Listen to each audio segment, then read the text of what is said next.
Hello दोस्तों, मैं अंकुर सिंह प्रागी आप लोगों का स्वागत करता हूं आपके अपने चैनल 85 विद प्रागी पर यूट्यूब के प्लेटफॉर्म पे। आशा करता हूं कि आप लोग स्वस्थ होंगे, अच्छे होंगे। आज हम लोग 7 जून 2020 की कुछ महत्वपूर्ण घटनाओं के बारे में बात करते हैं और देखते हैं एग्जाम पॉइंट ऑफ व्यू से हमें वहाँ पे क्या चीज़ इंपॉर्टेंट मिल सकती है। चलिए शुरू करते हैं। जून 6 को रशियन लैंग्वेज डे मनाया गया। अब ये रशियन लैंग्वेज डे यूनेस्को ने इसको ऑब्जर्व किया है या इसको हर साल जून 6 को सेलिब्रेट करता है। 2010 से हर साल यूनेस्को इसको सेलिब्रेट करता है। अब देखिए, बात यह है कि यूनाइटेड नेशंस में जो परमानेंट मेंबर्स हैं और वहाँ की तो एक ऑफिशियल लैंग्वेज इंग्लिश है ही है, लेकिन परमानेंट मेंबर्स जो हैं उनके लिए भी एक पर्टिकुलर ऑफिशियल लैंग्वेज निकालने की बात करी गई थी फरवरी 2010 में। यहाँ पे फ्रेंच, चाइनीज़, इंग्लिश, रशियन और अरबिक, ये 5 की 5 भाषाएं, इनको ऑफिशियल दर्जा प्राप्त है यूनेस्को की तरफ से यूनाइटेड नेशंस में ऑफिशियल लैंग्वेजेस के रूप में।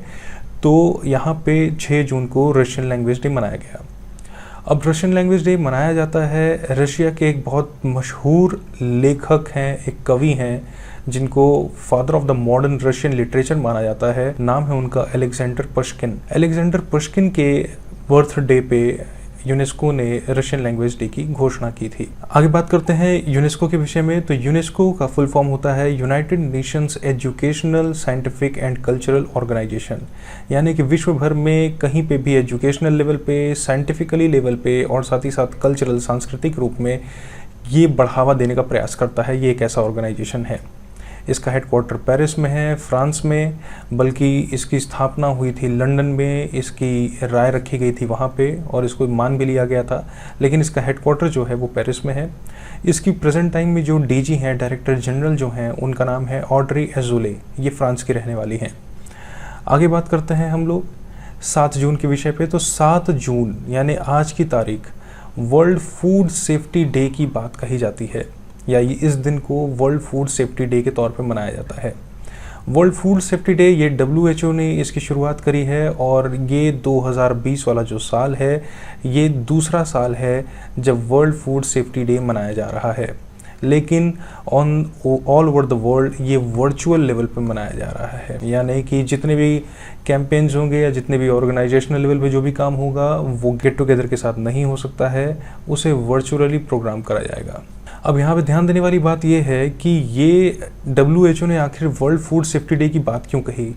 तो बात यह है कि किसी भी मेन स्ट्रीम में, सोसाइटी की किसी भी मेन स्ट्रीम में सबसे बहुत इंपॉर्टेंट चीज़ हो जाती है, वो होती है फूड की सेफ्टी। क्योंकि यहाँ पे एक रिपोर्ट के अनुसार ये दिखता है कि विश्व में लगभग हर 10वें व्यक्ति में से एक व्यक्ति ऐसा है जो खाने का उपयोग उसको सही से नहीं मिल पाया है, या कह सकते हैं कि उसने कंटेमिनेटेड फूड, खराब खाना खाया होगा। तो अगर इसी तरीके से विश्व में देखा जाए तो जो सस्टेनेबल डेवलपमेंट गोल की बात कर रहा है यूनाइटेड नेशंस या उसकी सब्सिडियरीज जो बात करती हैं, तो वो गोल अचीव नहीं हो पा रहा है। और उसी में से वर्ल्ड फूड सेफ्टी डे भी एक गोल है 17 गोलों में से, जो मेन फोकस है 2030 को मानदंड बना करके। यहाँ पे ये चीज़ है कि फूड अगर सेफ नहीं होगा, साफ नहीं होगा, ख़राब होगा, ऐसी कंडीशन में जो व्यक्ति होंगे या जो बच्चे होंगे उनकी डेवलपमेंट रुकेगी, उनको बीमारियाँ लगेंगी, और ऐसे में जो ह्यूमन का जो डेवलपमेंट होगा वो अच्छे से नहीं बढ़ पाएगा और रिस्कियर होता चला जाएगा। इसलिए ऐसे दिवस को मनाने के लिए WHO ने पिछले साल से इस पहल की शुरुआत की है। WHO का हेडक्वार्टर जेनेवा, स्विट्ज़रलैंड में है। 1948 में इसको फाउंड किया गया था। प्रेजेंट टाइम में इसकी जो डीजी हैं, डायरेक्टर जनरल हैं, वो हैं टेड्रोस एधनोम, और डेप्यूटी डीजी की बात की जाए तो Soumya Swaminathan. Exam point of view से इन दोनों का नाम बहुत महत्वपूर्ण हो जाता है। आगे चलते हैं। दिल्ली की एक NGO है जिसका नाम है seeds, socio economic development society. ये तमिलनाडु के अंतर्गत ये रजिस्टर्ड है। इसने WHO का एक अवार्ड जीता है जिसका अवार्ड का नाम है world no tobacco day award. जैसा कि हमें पता है कि 31 मई को वर्ल्ड नो टोबैको डे मनाया जाता है। इस अवार्ड को WHO ने इस साल भारत की इस एनजीओ को, सीड्स नाम की इस एनजीओ को देने की घोषणा की है। देखिए, जहां तक बात है इस एनजीओ की, ये एनजीओ यूनियन मिनिस्ट्री हेल्थ और फैमिली वेलफेयर, जिसके मिनिस्टर हैं प्रेजेंट टाइम में डॉक्टर हर्षवर्धन सिंह जी, इस मिनिस्ट्री के साथ इस एनजीओ ने बिहार, छत्तीसगढ़, झारखंड में पान मसाला जैसे प्रोडक्ट्स को बैन कराया है। पान मसाला हो गया, गुटखा हो गए, ई सिगरेट्स हो गई। ई सिगरेट्स तो नेशनल तौर पे बंद हो चुकी हैं, लेकिन इस तरीके की प्रोडक्ट्स को इस एनजीओ ने बंद कराने का प्रयास किया है और काफ़ी सक्सेसफुल भी रहा है। इसलिए इसके इस अथक प्रयास को देखते हुए इस एनजीओ को WHO ने अवार्ड किया है। आगे बात करते हैं थैंक मॉम नाम का एक प्लांटेशन ड्राइव। अभी हाल ही में ये मध्य प्रदेश गवर्नमेंट के अंतर्गत आने वाला एक विभाग social justice and disabled welfare के कैंपस में एम्प्लॉयज़ को वर्ल्ड एनवायरनमेंट डे के अवसर पे, यानी 5 जून के दिन वहाँ प्लांटेशन करी गई और इस प्लांटेशन ड्राइव का नाम रखा गया थैंक मॉम। अब इस ड्राइव में ये देखा गया कि यहाँ पे जितने भी कार्य करने वाले कर्मचारी थे, हर एक कर्मचारी को एक पेड़ लगाने के लिए कहा गया और उसको अपने माँ के नाम पे, अपनी मदर के नाम पे उसका नामकरण करने के लिए बात करी गई। जैसे फॉर एग्जांपल मैं ले लेता हूँ यहाँ पे कि कोई व्यक्ति है जिनकी माँ का नाम सुमित्रा है मान लीजिए, और वो एम्प्लॉयर है यहाँ पे और उनकी माँ का नाम सुमित्रा है, और इनको नीम का पेड़ दिया गया लगाने के लिए, नीम का पौधा दिया गया लगाने के लिए। तो अब ये इस नीम के पौधे को एज अ सुमित्रा ट्रीट करेंगे, अपनी माँ को ट्रीट करेंगे और उसकी देखभाल करेंगे। तो यहाँ पे जो भी पेड़ या पौधे जो बांटे गए उनमें नीम था, गुआवा था, अमरूद यानी कि मैंगो, मूनलाइट, पारिजात और तुलसी। तो ये एक बहुत ही अच्छी ड्राइव रही है। यहाँ पे व्यक्ति इसको एज अ पेड़ या पौधा ना समझ करके एक जीव जंतु, एक अपने में से ही, एक इंसानों में से किसी व्यक्ति के तौर पे इसको देख सकता है। आगे चलते हैं। DRDO ने डेवलप किया है सुमेरु पैक्स नाम का एक सिस्टम। ये सुमेरु पैक्स क्या है इसके बारे में देखते हैं। देखिए, PPE किट्स क्या है कि यहाँ पे कोविड-19 से लड़ते हुए जितने भी हमारे डॉक्टर्स हैं, नर्सेज हैं, मिडवाइव्स हैं, ये इस किट का उपयोग कर रहे हैं। लेकिन होता क्या है, लगभग 30 मिनट के बाद इन किट्स, जिस व्यक्ति ने इसको पहना हुआ है या जिस हेल्थ वर्कर ने इसको पहना हुआ है, वो स्वेट करने लगता है, यानी उसको पसीना होने लगता है, क्योंकि हीट शरीर के वो बाहर निकल नहीं पा रही है और ऐसे में उसको दिक्कत भी हो सकती है, ब्लड प्रेशर का लेवल नीचे भी जा सकता है या हाई भी हो सकता है। ऐसी कंडीशन को देखते हुए DRDO ने एक सिस्टम को डिज़ाइन किया है और इस सिस्टम का नाम दिया है उसने सुमेरु पैक्स। ये आधे किलो के आसपास का, यानी कि 500 ग्राम्स के आसपास का ये सिस्टम है और इसे PPE किट के साथ पहना जाएगा और जितनी भी स्वेटिंग्स होगी, ये एक्सेस ऑफ स्वेटिंग को ये रिड्यूस कर देगा।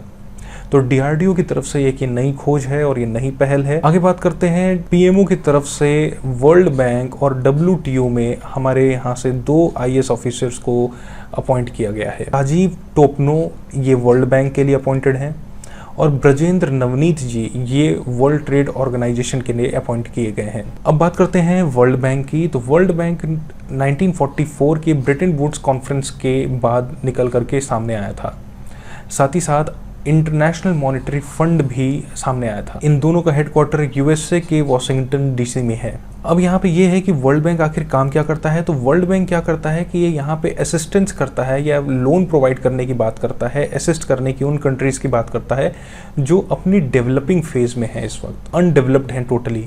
ये वहाँ पे वर्ल्ड बैंक उनको लोन्स देगा, अब एक तरीके का जो फाइनेंशियल इंस्टीट्यूशन है, और वहाँ की सरकारों को लोन दिया जाएगा और वो लोन फिर निचले स्तर पे सोसाइटी के वेलफेयर के रूप में, सोशल वेलफेयर के रूप में, स्कीम्स या प्रोग्राम्स के रूप में उसको इम्प्लीमेंट किया जाता है। और वर्ल्ड बैंक की बात की जाए तो वर्ल्ड बैंक कंप्राइज करता है international bank of reconstruction and development, जिसे IBRD के नाम से जाना जाता है। इसमें 189 कंट्रीज़ हैं। और दूसरा है इंटरनेशनल डेवलपमेंट एसोसिएशन IDA, इसमें 173 कंट्रीज़ हैं। प्रेसिडेंट की बात करी जाए तो इस वक्त डेविड मालपास हैं और MD या फिर CFO, मैनेजिंग डायरेक्टर या फिर CFO, वो हैं अंशुला कांत जी। अब इसी के साथ हम लोग WTO के बारे में भी कुछ चर्चा कर लेते हैं। तो WTO की फॉर्मेशन होती है जनवरी 1, 1995। ये अभी हाल फिलहाल का ही बना हुआ, यानी इसको ज़्यादा समय नहीं लगे हैं बने हुए। इसका हेडक्वार्टर है जेनेवा स्विट्जरलैंड में, जहाँ पे जब WHO का भी हेडक्वार्टर है। इसकी मेंबर कंट्रीज़ अगर देखा जाए तो 164 हैं और प्रेजेंट टाइम में इसकी जो DG हैं वो हैं रॉबर्ट एजवीडो। इन्होंने अपने त्यागपत्र की बात कह दी है अपने टेन्योर के ख़त्म होने के पहले। देखिए, ये जो WTO है, पहले यहाँ पे वर्ल्ड लेवल पे जो ट्रेड होता था वो WTO के पहले वर्ल्ड में जो ट्रेडिंग ऑर्गेनाइजेशन था वो था GATT, general agreement on traffics and trade, इसको संचालित करता था और इसका स्थापना 1948 में हुआ था। लेकिन उसके बाद क्या हुआ कि कुछ कंट्रीज़ ने मिल करके गैट को हटा करके वर्ल्ड ट्रेड ऑर्गेनाइजेशन को ला दिया। ये यूनाइटेड नेशंस के अंदर नहीं आता है, ध्यान देने वाली बात यह है, लेकिन इसका झुकाव अमेरिका के तरफ होता है, इसमें कोई दो राय नहीं है, लेकिन ये यूनाइटेड नेशंस के अंतर्गत इसको नहीं काउंट किया जाता है। आगे बात करते हैं, एक काफ़ी पैनिकिंग खबर है कोविड-19 को लेते हुए इंडिया के पर्सपेक्टिव में, और वो ये है कि इंडिया अब 5th स्पॉट पे आ चुका है ऑल ओवर द वर्ल्ड। पूरे वर्ल्ड में अब ये 5वें पोजीशन पे आ चुका है इंडिया। आज की तारीख से इंडिया ने ओवरटेक कर लिया है स्पेन की पोजीशन को। स्पेन की पोजीशन लगभग 240 के आसपास थी लैक्स में, और अब इस वक्त 5th वर्स्ट हिट नेशन हो गया है through out the world Bharat. यहाँ पे हेल्थ मिनिस्ट्री ने एक डेटा शो किया है और उसने ये बताया है कि एक दिन में लगभग इतने केसेस, जो कि अब तक का सबसे हाईएस्ट केसेस का नंबर रहा है, वो उसको काउंट किया गया है 24 घंटे के अंदर में। और अब जो डाटा है वो टोटल मिला करके 2,46,000 के आसपास पहुंचता हुआ दिखाई दे रहा है, जिसमें एक्टिव केस की बात करी जाए तो वो 1,20,000 के ऊपर है, और रिकवर्ड केस की बात करी जाए तो वो भी लगभग 1,20,000 जल्दी ही छू देगा। यानी कि जो हमारी रिकवरी रेट है इंडिया की वो 48.2% तक पहुंच चुकी है। डिसीज्ड की अगर बात करी जाए, जो लोग इस कोविड-19 के चलते जिनकी कैजुअलिटीज हुई हैं, तो उनकी तादाद लगभग 7,000 के आसपास है। WHO अभी भी इसको एज अ मॉडेस्ट कंडीशन के तरीके देख रहा है, इतनी बड़ी जनसंख्या को देखते हुए भारत की। लेकिन अभी भी ये कह रहा है, WHO एक तरफ ये भी बात कह रहा है साथ ही साथ, कि अभी एक्सप्लोड करने की कंडीशन में भारत धीरे धीरे पहुंच रहा है। कहने की बात यह है कि इस वक्त लॉकडाउन 5 चल रहा है, जो कि एक तरीके से अनलॉकडाउन 1.0 की बात है। ऐसे में सारी की सारी इकोनॉमी को बैलेंस बना करके चलने के लिए प्राइवेट सेक्टर से लेकर के पब्लिक सेक्टर तक सब कुछ खोला जा रहा है धीरे धीरे। और ऐसे में हमारे यहाँ जो केसेस हैं वो बहुत तेज़ी से स्पाइक कर रहे हैं, यानी कि अब जो ग्राफ है वो ऊपर की तरफ जाता हुआ सा नजर आ रहा है। ऐसी कंडीशन को देखते हुए ये बात WHO कह रहा है कि अभी एक्सप्लोड की कंडीशन में हो सकता है कि भारत पहुंच जाए। तो ये एक पैनिकिंग न्यूज़ है, लेकिन रिकवरी रेट को देखते हुए गवर्नमेंट ने ऐसे फैसलों को लिया है कि इकोनॉमी को फिर से सुचारू रूप से आने के लिए समय दिया जाए। आगे बात करते हैं, RBI ने लॉन्च किया है PIDF। ये PIDF क्या है कि पेमेंट इंफ्रास्ट्रक्चरल डेवलपमेंट फंड। यहाँ पे क्या है कि RBI इसमें 500 करोड़ का एक टारगेट लेकर के खर्च करने की बात कर रहा है, जिसमें 250 करोड़ RBI खुद अपने जिम्मे से उठाएगा। बाकी के जो 250 करोड़ होंगे इसके लिए जो पर्टिकुलर बैंक्स होंगे और बैंक्स में प्रोवाइड करने वाले जो कार्ड्स ऑपरेटर्स होंगे उनके माध्यम से इस प्रोग्राम को लॉन्च करा जाएगा सेकेंड फेज में। देखिए बात क्या है कि Tier 3 और Tier 6 के जो सिटीज़ हैं, Tier 3 यानी कि जहाँ की पॉपुलेशन 20,000 से लेकर के 50,000 के आसपास होती है, उसको Tier 3 सिटी कहा जाता है। और जहाँ तक Tier 6 की बात है तो जहाँ की पॉपुलेशन 5,000 से लेस है, उन पर्टिकुलर पोजीशंस तक पे, यानी Tier 3 से लेकर के 6 तक की जो टियर सिटीज़ हैं, वहाँ पे डिजिटाइजेशन और साथ ही साथ फिजिकल दोनों रूप से दोनों मोड को प्रमोट किया जा सके, इसलिए RBI ने इस तरीके के प्रोग्राम को लॉन्च किया है। आगे बात करते हैं, CENS centre of nano and soft matter sciences, जो कि DST department of science and technology और ministry of science and technology के अंतर्गत आता है, जिसके मिनिस्टर हैं डॉक्टर हर्षवर्धन सिंह जी। यहाँ पे इन्होंने एक लो कॉस्ट कैटलिस्ट की खोज करी है, जो कि हाइड्रोजन जनरेशन में बहुत ज़्यादा उपयोगी हो सकता है।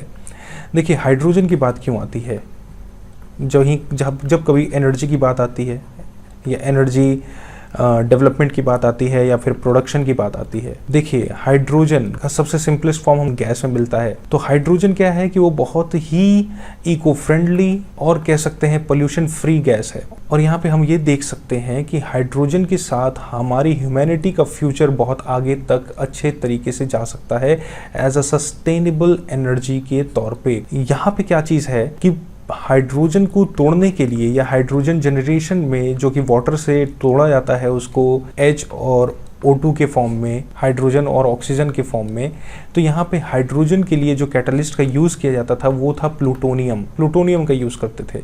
लेकिन अब क्या है कि यहाँ पे CENS यानी कि centre of nano and soft matter sciences के साइंटिस्टों ने MOO2 मोलिब्डेनम डाइऑक्साइड की ऐसी खोज करी है एज अ कैटलिस्ट, जिसके पास ये पोटेंशियल है कि वो लो कॉस्ट के तौर पे, यानी कि जितना प्लूटोनियम पे सरकार खर्च करती है इस एनर्जी के लिए, उससे कम खर्च में हम मोलिब्डेनम ऑक्साइड से, डाइऑक्साइड से हम हाइड्रोजन को ब्रेक कर सकते हैं या फिर हम कह सकते हैं कि हाइड्रोजन जनरेशन में ये हमारे लिए बहुत उपयोगी साबित होगा। तो ये एक नई खोज CENS ने डेवलप करी है जो कि DST और ministry of science and technology के अंतर्गत आती है। आगे बात करते हैं एडिडास, जो कि स्पोर्ट्स ब्रांड है एक बहुत बड़ा, उसने ब्रांड एम्बेसडर को अपॉइंट किया है जो कि फॉर्मर मिस वर्ल्ड रह चुकी हैं मानसी चिल्लर जी। मानसी चिल्लर जी 2017 के मिस वर्ल्ड में इनको चुना गया था एज अ मिस वर्ल्ड। ये फॉर्मर मिस वर्ल्ड मानसी चिल्लर जी को एडिडास ने अपना ब्रांड एम्बेसडर बनाया है। आगे बात करते हैं अनिल सूरी जी, ये एक प्रोड्यूसर थे, हाल ही में इनका देहांत हो गया और ये इनकी मृत्यु का कारण कोरोना की महामारी साबित हुई है। तो आशा करता हूँ कि आज की ये करंट अफेयर्स आप लोगों को समझ में आई होगी और यही उम्मीद करता हूँ कि आप लोग इस कोविड-19 के पैंडमिक के दौर में स्वस्थ रहेंगे, सेफ रहेंगे और खुश रहेंगे। धन्यवाद।